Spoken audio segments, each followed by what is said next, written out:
नमस्कार दोस्तों, Bagda publication online classes में आपका हार्दिक स्वागत है। दोस्तों फिर आज अपने इस वीडियो में लिंग की पहचान के बारे में नियम पढ़ेंगे और ये नियम अभी चौथा वीडियो चल रहा है लिंग का। अभी पुल्लिंग शब्दों की पहचान के नियम चल रहे हैं। तो दोस्तों अपन लिंग का अध्ययन करें, बल्कि पूरे जितने भी लिंग की पहचान के नियम है पुल्लिंग और स्त्रीलिंग के उन सभी नियमों का अध्ययन करें, विस्तृत रूप से गहराई से अध्ययन करें। चाहे आप वीडियो देख करके अन्य वीडियो से आप अच्छी तरह से तुलना कर लेना, ठीक है। अब देखो नियम ये है अपना लिंग की पहचान का नियम ये है, पहला नियम है इस वीडियो का कि समूह का बोध कराने वाले शब्द, समूह का बोध कराने वाले शब्द पुल्लिंग और स्त्रीलिंग, समूह का बोध कराने वाले शब्द पुल्लिंग और स्त्रीलिंग दोनों में प्रयुक्त होते हैं।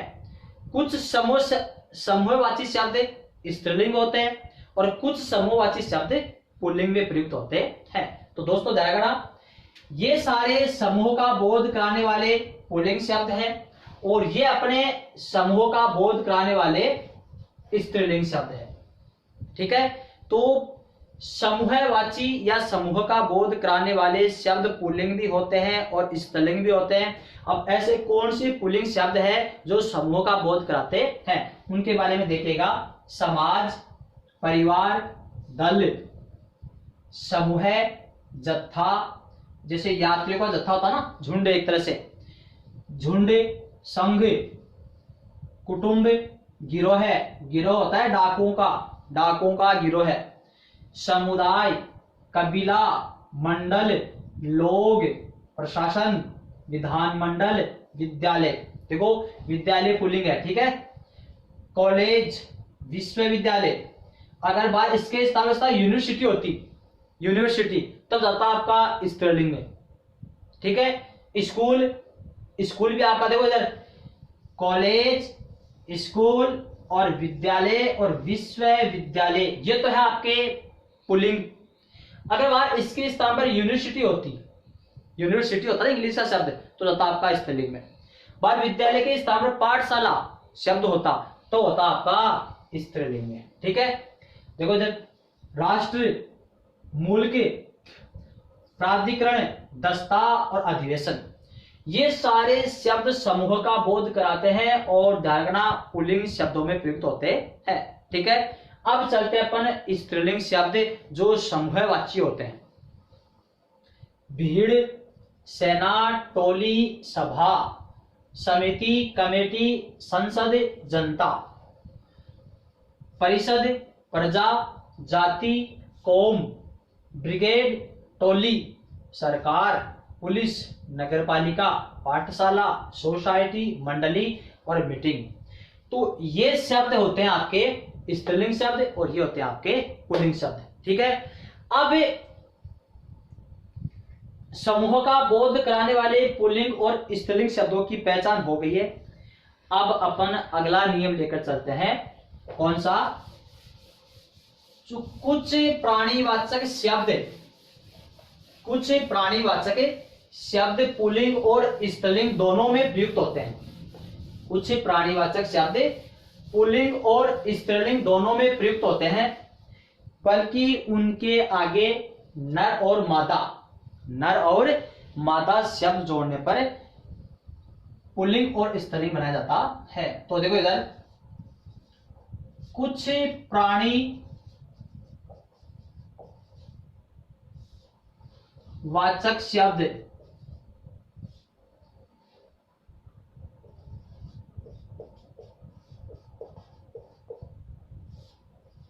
पुल्लिंग व स्त्रीलिंग, कुछ प्राणीवाचक शब्द पुल्लिंग व स्त्रीलिंग दोनों में प्रयुक्त होते हैं, ठीक है। बल्कि इनका लिंग परिवर्तन करने के लिए, पुल्लिंग का स्त्रीलिंग बनाने के लिए और स्त्रीलिंग का पुल्लिंग बनाने के लिए, ठीक है, नर और मादा का प्रयोग किया जाता है। किसका? नर और मादा का प्रयोग किया जाता है। नर हमेशा पुल्लिंग के लिए प्रयुक्त होता है और मादा स्त्रीलिंग के लिए प्रयुक्त होता है। जैसे कोई पुल्लिंग शब्द है और उसका लिंग परिवर्तन नहीं होता है, कोई पुल्लिंग शब्द है और उसका लिंग परिवर्तन नहीं होता है, तो उस पुल्लिंग शब्द के आगे मादा जोड़ दो तो आपका स्त्रीलिंग बन जाएगा। ठीक है। अरे कोई स्त्रीलिंग शब्द है उसका लिंग परिवर्तन नहीं होता है, तो उस स्त्रीलिंग शब्द के आगे नर जोड़ दो तो वह आपका पुल्लिंग शब्द बन जाता है। ठीक है। तो नियम समझ गए होंगे शायद आप। दोबारा से देखना कि कुछ प्राणीवाचक शब्द पुल्लिंग व स्त्रीलिंग दोनों में प्रयुक्त होते हैं, तो उनका लिंग परिवर्तन होता नहीं है, तो लिंग परिवर्तन करने के लिए उनसे पहले नर और मादा जोड़ना पड़ता है। नर पुल्लिंग के लिए जोड़ते हैं और मादा स्त्रीलिंग के लिए जोड़ते हैं। अब जैसे मैं आपके सामने यहां उदाहरण लिख रहा हूं, खरगोश, चील, बाज,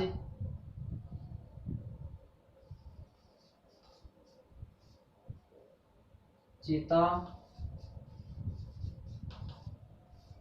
कोयल,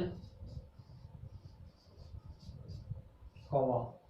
अब देखो इधर, खरगोश, चील, बाज, चीता, कोयल, कौवा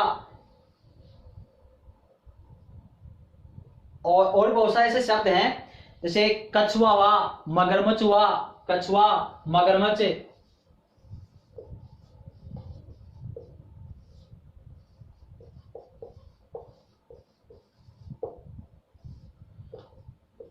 अब सुनो, ये सारे शब्द हैं, इनका लिंग परिवर्तन कभी नहीं होता है, तो इनका लिंग परिवर्तन करने के लिए, इनका लिंग परिवर्तन करने के लिए नर और मादा जोड़ना पड़ता है।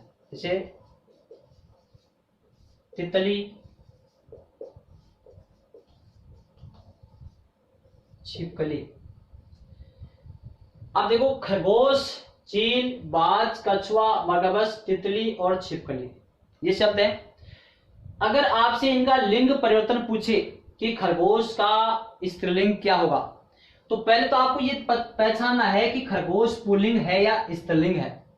तो खरगोश तो पुल्लिंग है, खरगोश तो पुल्लिंग है। अब आपका इससे लिंग परिवर्तन पूछ ले या इसका स्त्रीलिंग पूछ ले तो खरगोश का खरगोशी नहीं होता है। तो ऐसे शब्दों का लिंग परिवर्तन करने के लिए नर और मादा का प्रयोग करना है। तो ये पुल्लिंग है, तो इसका स्त्रीलिंग बनाने के लिए आपको लिखना पड़ेगा मादा खरगोश। ठीक है। इसी तरह से चील, अब देखो चील उड़ता है या चील उड़ती है, उड़ती है, इसका मतलब चील स्त्रीलिंग है। चील क्या है? स्त्रीलिंग है। तो इसका अब लिंग परिवर्तन अपन करेंगे, तो देखो स्त्रीलिंग तो है, अब इसका पुल्लिंग बनाना है तो नर जोड़ना आपको, नर चील, नर चील। ठीक है। इसी तरह से बाज उड़ता है, इसका मतलब बाज पुल्लिंग है, क्या है? पुल्लिंग। अब इसको आपको बाज का स्त्रीलिंग या लिंग परिवर्तन पूछ ले तो हो जाएगा मादा बाज। चीता दौड़ता है, पुल्लिंग है, क्या है? पुल्लिंग, तो इसका हो जाएगा मादा चीता। ठीक है। कोयल कूकती है, कोयल अच्छी या मधुर गाती है, स्त्रीलिंग शब्द है आपका, इसका मतलब कोयल, तो यहां जाएगा नर कोयल, नर कोयल। ठीक है। अब है कौवा उड़ता है, पुल्लिंग है, पुल्लिंग का बोध करा है, तो इसका लिंग परिवर्तन होगा मादा कौवा, मादा कौवा। समझ में आ रहा अच्छी तरह से? अब कछुआ पुल्लिंग लग रहा है आपको, स्त्रीलिंग है पुल्लिंग है? कछुआ पुल्लिंग है तो यहां जाएगा मादा कछुआ। ठीक है। मगरमच्छ पुल्लिंग है तो यहां जाएगा मादा मगरमच्छ, ऐसा नहीं मगरमच्छी हो जाएगा, गलत हो जाता है। तितली उड़ती है, इसका मतलब स्त्रीलिंग का बोध करा रहे ये शब्द, तो इसका लिंग परिवर्तन होगा नर तितली, ऐसा नहीं तितला, नर तितली। छिपकली, तो ये हो जाएगा आपकी नर छिपकली। ठीक है। तो इस नियम का आप ध्यान रखना कि ऐसे बहुत सारे शब्द होते हैं, जैसे लोमड़ी है, मकड़ी है, मक्खी, लोमड़ी, मकड़ी, मक्खी, है ना, ऐसे बहुत सारे शब्द है। जू, चींटी, मैना, भेड़िया, खटमल, पशु। अब देखो पशु शब्द है, पशु। अब पशु का आपसे लिंग परिवर्तन पूछ लिया जाए तो पशु का लिंग परिवर्तन क्या करोगे? अब पशु दौड़ती है या पशु दौड़ता है? दौड़ता है, इसका मतलब पशु पुल्लिंग है। तो पशु का लिंग परिवर्तन होगा, क्या होगा? मादा पशु। इसका विशेष ध्यान रखना, ये पशु शब्द थोड़ा इंपॉर्टेंट है कि पशु का लिंग परिवर्तन क्या होगा। तो पशु पुल्लिंग है तो इसका स्त्रीलिंग होगा मादा पशु, मादा पशु। ठीक है। और जैसे तोता है, तोता, अब तोता का अपन क्या कर देते हैं? मैना कर देते हैं, लेकिन तोता का मैना नहीं होता है, वो विलोम शब्द हो जाता है, बल्कि तोता होगा मादा तोता। तो ऐसे बहुत सारे शब्द हैं प्राणीवाचक जो पुल्लिंग और स्त्रीलिंग में प्रयुक्त होते हैं, बल्कि उनका लिंग परिवर्तन हमेशा नर और मादा का प्रयोग करने के बाद में ही होता है। तो दोस्तों अपन ने ये नियम तो पढ़ लिए हैं अभी पुल्लिंग शब्दों के, अभी स्त्रीलिंग शब्दों की पहचान तो बाकी है। तो अभी पुल्लिंग शब्द का अगला नियम अपना ये है। अब देखिए ये कुछ शब्द ऐसे हैं जो सदैव पुल्लिंग में प्रयुक्त होते हैं, जो सदैव पुल्लिंग में प्रयुक्त होते हैं। जैसे घट, ये पुल्लिंग शब्द हैं विशेष जिनका स्त्रीलिंग रूप नहीं बनता है, केवल पुल्लिंग में ही प्रयुक्त होते हैं। जैसे घट, इलाका, आश्रय, जीव, अंतरिक्ष, जन, मन, एकांकी। इस एकांकी के बारे में आप विशेष रूप से ध्यान रखना कि ये कई बार एग्जाम में आ चुका है कि एकांकी शब्द है, कई बार एग्जाम में आ चुका है कि एकांकी शब्द होता है पुल्लिंग या स्त्रीलिंग, पुल्लिंग या स्त्रीलिंग। तो इसका विशेष रूप ध्यान रखना कि एकांकी हमेशा पुल्लिंग होता है, एकांकी हमेशा क्या होता है? पुल्लिंग, बल्कि लगता है स्त्रीलिंग जैसा कि एकांकी अच्छी है, गलत है, एकांकी अच्छा है, एकांकी अच्छा है। क्यों? क्योंकि नाटक किस में आएगा? नाटक अच्छा है पुल्लिंग में आएगा। तो एकांकी नाटक का भाग होता है, एकांकी नाटक का भाग होता है। तो ये एकांकी शब्द हमेशा पुल्लिंग में प्रयुक्त होता है, ये कई बार एग्जाम में आ चुका है। क्वेश्चन वाक्य शुद्धि में आता है कि एकांकी अच्छी है, शुद्ध कीजिए। तो एकांकी हिसाब से तो वाक्य सही है, क्योंकि एकांकी अच्छी नहीं है, एकांकी अच्छा है। ठीक है, ये नाटक का भाग होता तो एकांकी आपका पुल्लिंग में होगा।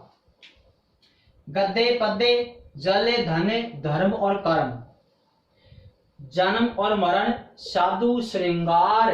देखो इधर जन्म मरण का और श्रृंगार का ध्यान रखना, जन्म और मरण भी आपका पुल्लिंग है और श्रृंगार भी स्त्रीलिंग है। ठीक है। बीमार, बीमार पुल्लिंग है, बीमार विशेषण है एक तरह से। अगर बात इसके स्थान पर ये होता कि बीमारी, क्या होता? बीमारी शब्द होता, तब आपका स्त्रीलिंग होता। ठीक है, क्योंकि बीमार आपका पुल्लिंग होता है। प्यार, प्रकार, विश्वास। ठीक है। न्यास, दास, देव, मधु। ये मधु लड़के नहीं है, मधु है यहां पर एक तरह से रस या शहद, रस या शहद। ठीक है। अगर बाहर लड़की का नाम होता कि मधु खेलती है तब तो स्त्रीलिंग होगा, बल्कि यहाँ पर मधु का अर्थ है शहद या रस, तो पुल्लिंग में होता है। कुल और वंश, आचार, आकार और विहार, आचार, आकार और विहार, ये सदैव पुल्लिंग में ही प्रयुक्त होते हैं। किसमें? पुल्लिंग में ही प्रयुक्त होते हैं। ठीक है। अब अपन चलते हैं स्त्रीलिंग शब्दों की पहचान, स्त्रीलिंग शब्दों की पहचान। तो यहां तक तो अपने पुल्लिंग के नियम है, पीछे 5 वीडियो अपने अपलोड कर दिए हैं, उन सभी में केवल पुल्लिंग शब्दों की पहचान के ही नियम है। अब यहां से अपने शुरू होते हैं स्त्रीलिंग शब्दों की पहचान के नियम। ठीक है।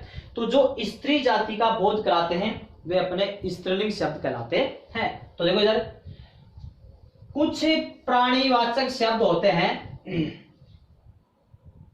कुछ प्राणीवाचक शब्द होते हैं जो सदैव स्त्रीलिंग में प्रयुक्त होते हैं।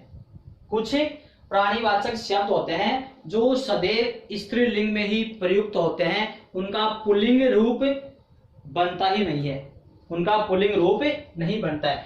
तो वो देखो कुछ प्राणीवाचक शब्द कौन कौन से हैं, ये आपके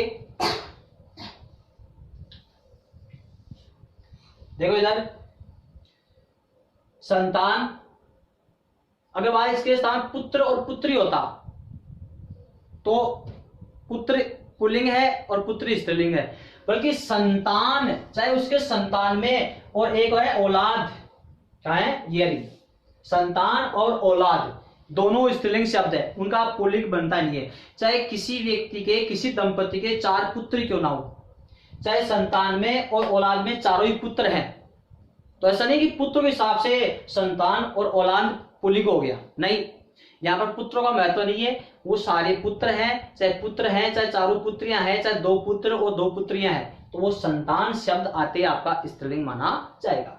सुहागिन, ढाई, शोध, संतति, सती और औलाद, नरस, पुलिस, जनता, सरकार, गर्भवती, चुड़ैल। ठीक है, ये सारे प्राणीवाचक शब्द सदैव स्त्रीलिंग में आते हैं, और कुछ सदैव स्त्रीलिंग में प्रयुक्त होने वाले शब्द और भी हैं। अप्सरा, सेना, फौज, सवारी, हाय, राय, बकवास। देखो हाय लग गई, राय ले ली, बकवास मत कर। ठीक है, ये हाय, राय, सांस, आस, बकवास, कपास, सांस, ये सारी आपकी किसमें है, स्त्रीलिंग में। अग्नि, रीति, संधि, बालू, रेत, राशि, जो अपनी राशियां होती है वो भी स्त्रीलिंग में है। दशा, वायु, हालत, कीमत, मजबूरी, प्यास, मुक्ति, आज्ञा, यात्रा और शोभा। अब सुनो इधर, धातु हमेशा स्त्रीलिंग में प्रयुक्त होती है। अगर अब इस धातु में से अपन किसी का नाम लिखते हैं तो फिर वो धातु में शामिल नहीं है, वो तो फिर उस धातु के नाम के आधार पर क्लियर होगा कि पुल्लिंग है या स्त्रीलिंग है, क्योंकि धातु का नाम है तब स्त्रीलिंग में होगा। ठीक है, अगर वस्तु का नाम है तो स्त्रीलिंग में है, बल्कि इनमें से किसी पर्टिकुलर विशेष वस्तु का नाम लिखते हैं तब तो उसके ऊपर डिपेंड करता है। जैसे धातु में अपन सोना, लोहा, जस्ता, अभ्रक ये लेते हैं तब तो देखो पुल्लिंग में है, और धातु में अपन चांदी लेते हैं तब स्त्रीलिंग है। ठीक है, वस्तु में अपन पत्थर लेते हैं तो पुल्लिंग है। ठीक है, ठोस पदार्थ में, और लकड़ी लेते हैं तो स्त्रीलिंग है। वो तो फिर शब्द के ऊपर डिपेंड करता है। चिट्ठी, देखो चिट्ठी स्त्रीलिंग है, अगर इसके स्थान पर पत्र होता तो आपका पुल्लिंग होता। फिर अपना ईर्ष्या, तो ये स्त्रीलिंग है। तो ये आपके सामने कुछ शब्द आपके पुल्लिंग में प्रयुक्त होते हैं और कुछ शब्द आपके स्त्रीलिंग में प्रयुक्त होते हैं। तो अब दोस्तों अपन इससे आगे अगले वीडियो में स्त्रीलिंग शब्दों के नियमों का अध्ययन करेंगे। अगर चैनल को आपने अभी तक सब्सक्राइब नहीं किया है तो सबसे पहले सब्सक्राइब कीजिएगा, पास में बेल आइकन जरूर दबाइएगा ताकि नया नोटिफिकेशन आपके पास सबसे पहले पहुंच जाए। जहां तक हो सके, जितना हो सके उतना अधिक से अधिक आप वीडियो को शेयर करना ना भूलें, ताकि आपके अन्य दोस्तों को भी इसकी सहायता, इसका उपयोग, फायदा, लाभ प्राप्त हो सके। ठीक है, धन्यवाद।